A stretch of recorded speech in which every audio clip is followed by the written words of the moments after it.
If you are interested in studying an eVET course, now that's like the VET courses that are run at school, but they're done externally. They're done outside of school at TAFE or at a college such as St John's or St Joseph's, then you would need to be a non-ATAR student. These external VET subjects, these eVET subjects, are not for our ATAR students for a number of reasons.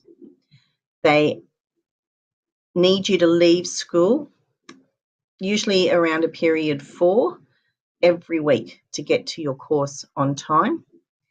And you often have a work placement component with these, which means that you will be out of school for 1 week in Year 11 and 1 week in Year 12. This is why they are for our non-ATAR students. One of the benefits of doing an eVET subject is that you actually get to leave school 1 afternoon a week. You get to travel to your chosen TAFE, to St John's at Bankstown, to St Joseph's at Hinchinbrook, or there are other providers that you would choose to travel to. You get to achieve competencies that relate to the specific subject you are studying, and you could possibly end up with a full Certificate 2 or a Certificate 3, as well as your HSC. Now, the thing to remember is that many eVET subjects also contain the mandatory work placement component, which means that you will be out of school 1 full week in Year 11 and 1 full week in Year 12. If you're interested in studying a subject that you want to pursue a career in, this could be a very good way of doing that. When you choose an eVET course, you'll be doing a lot of teamwork, you'll be doing a lot of communicating with others, you'll be doing a lot of independent type of work. You'll be doing what's called skills-based learning. So you'll be proving your knowledge of what you've learned by showing it, by demonstrating it through skills that you've learned. Another key thing to have is your strong time management and organisational skills. You'll be leaving school 1 afternoon a week to go to your course.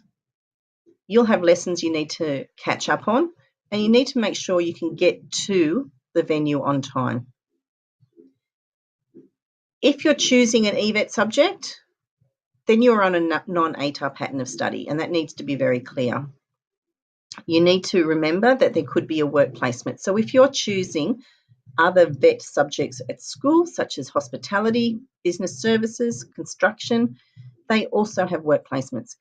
We don't want you in a position where you're going to be out 3 or 4 weeks in Year 11 and then 3 or 4 weeks in Year 12. So you do need to consider that when you're choosing your subjects.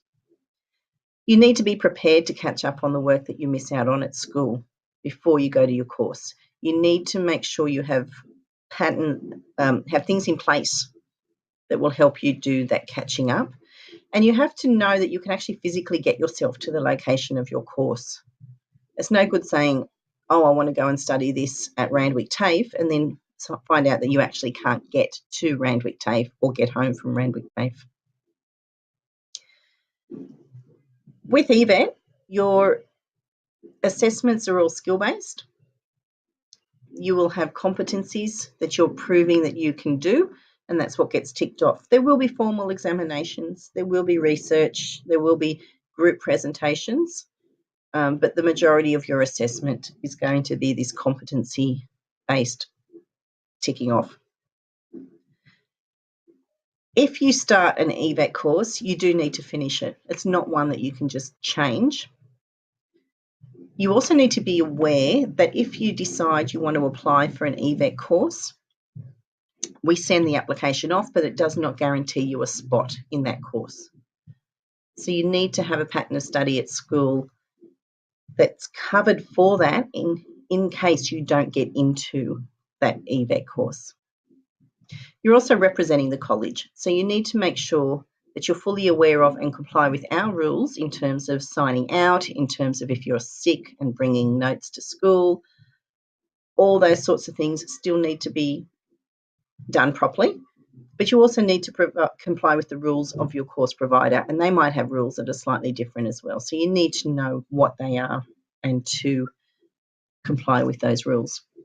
Now, if you've got any further questions about eVET, or if you do want to apply for any of the eVET courses, you need to come and make an appointment with me. I need to sit down and go through them all with you and go through how to apply with you. Good luck.